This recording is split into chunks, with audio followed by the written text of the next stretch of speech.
Hello, my name's Sheila and the latest boards for MIDISID are here and closer to the way that I visualise the finished product. It's still missing a top layer with the logo and holes for the pots and cutout for the screen. In previous videos I explained that in polyphonic mode, MIDISID will apply the same parameters to each voice on each chip, so that every note you play or send will be assigned the next free voice. You can hit several notes at the same time, and every note will sound the same, like playing a piano or polyphonic keyboard.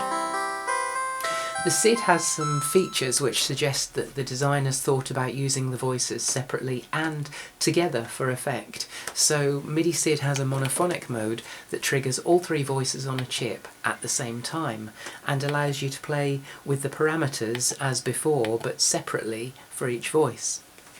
So as an early demo for this, I've been trying to recreate a honky-tonk piano sound. It was a favourite sound on a Yamaha keyboard I used to use.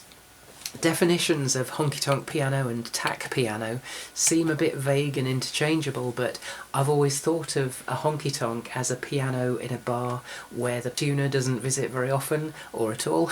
A piano has multiple strings per note, and so when in tune, this is what gives the piano, like a 12-string guitar or mandolin, its full sound. But when not in tune, the strings for each note will give that more distinctive rustic sound. This old piano may also have hardened hammers or even tacks pushed into the hammers to give a harder or metallic ring to the notes. So let's think about this sound and how we might reproduce that. For polyphonic and general MIDI mode, I've built a global tuning control. This adjustment can be as fine as a cent and can go as far as you like, a tone, an interval or an octave, with a coarse control to help with this.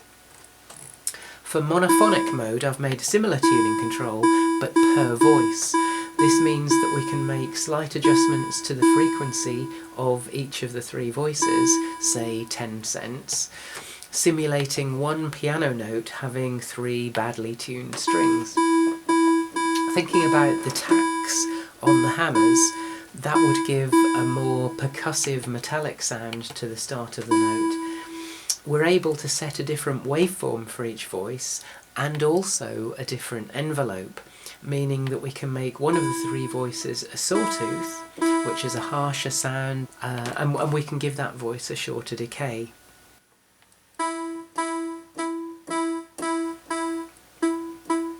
I'll just point out here that even though monophonic suggests one note at a time, we're using the three voices on each chip for one note. So as we have two SIDs here, we do actually have two-note polyphony.